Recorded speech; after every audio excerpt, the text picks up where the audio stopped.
आज मैं अपनी बच्ची के स्कूल गया तो उसकी टीचर उससे बार बार ये कह रही है कि बेटा शाम को ट्यूशन में भी आया करो, वहाँ तुम्हें जो है ना समझाऊंगी, वहाँ समझाऊंगी, वहाँ समझाऊंगी। तो मैं सोचा था ऐसा क्यों है। तो मैं आज उनके हेडमास्टर से मिला, ऑफिस में बैठे होते, सुबह में जॉब पे आने से पहले मैं मिला। मैंने कहा भाई यहाँ आप पढ़ा रहे हो, मैं फीस दे रहा हूँ, तो ट्यूशन बुलाने का क्या मतलब है, क्या मतलब आप इसको ट्यूशन में अलग तो तालीम लोग है।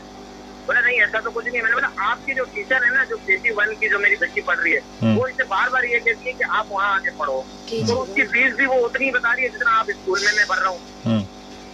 तो भाई मैं कैसे करूंगा ये सब। बोले मुझे एक चीज का इल्म ही नहीं है, हेड मास्टर को ये पता ही नहीं है कि उनकी एक टीचर ये दर्द दे रही है बच्ची को कि आप मेरे पास ट्यूशन आओ पढ़ाने के लिए। ऐसे ही है। तो फिर हम जो स्कूल भेज रहे हैं तो क्यों भेज रहे हैं फिर? क्या आप स्कूल में, मतलब आप स्कूल में नहीं पढ़ाओगी, आप प्राइवेट उसको सही पढ़ाओगी।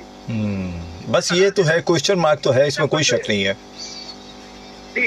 एकदम बस बात ये है कि महंगाई या हालात बहुत कुछ है, लेकिन मैं समझता हूँ कि जानवर इंसान को इतनी तकलीफ नहीं दे रहा। जानवर इंसान का शिकार नहीं कर रहा है, इतना इंसान ही इंसान का शिकार कर रहा है। कभी मोहब्बत के रूप में धोखा दे रहा है, कभी माल के रूप में धोखा दे रहा है, कभी दोस्त बन के दुश्मन निभा रहा है। सच्चाई की कसमें खा के, जिसको सच्चाई का इल्म नहीं है वो भी सच्चाई की कसमें खा के धोखा दे रहा है।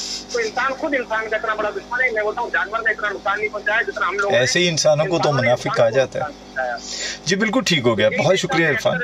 अक्सर यही इसीलिए कहता हूँ बेटा कि हमने सब कुछ सीख लिया, हर तरह से सीख लिया, लेकिन जमीन पे इंसानों की तरह रहना हमारे लिए मुश्किल हो गया। हम इंसानों की तरह रह नहीं। सही बात, बिल्कुल सही कहा आपने Irfan. Thank you so much, बहुत जबरदस्त कॉल थी जी। मैं इरफान साहब को भी माजरत, इरफान साहब को भी यही कहना चाहूंगी कि आप सख्ती से मना कीजिए कि मैं अपनी बच्ची को जब स्कूल भेज रहा हूं और फीस दे रहा हूं तो मेरी बच्ची को वो तमाम इल्म स्कूल से ही मिलना चाहिए। मैं ट्यूशन हरगिज नहीं भेजूंगा। मैं कुछ ऐसे स्कूलों को भी जानती हूँ जहाँ के टीचर्स पे सख्ती से पाबंदी है कि वो ट्यूशन नहीं पढ़ाएंगे, अपने स्कूल के बच्चों को तो कतन नहीं पढ़ाएंगे। अच्छा, मेरी बेटी भी जहाँ पढ़ती है उसमें भी टीचर पे सख्ती है, वो नहीं पढ़ा सकते ट्यूशन। और ये अच्छा है, वैसे स्कूल्स को इस तरह की रखनी चाहिए। आबिद अमीर जी, शकील भाई और फातिमा साहिबा, अगर खाने पीने की चीजों पर टैक्स बिल्कुल कम कर दिया जाए तो आसानी हो जाएगी। बेशक आसानी हो जाएगी।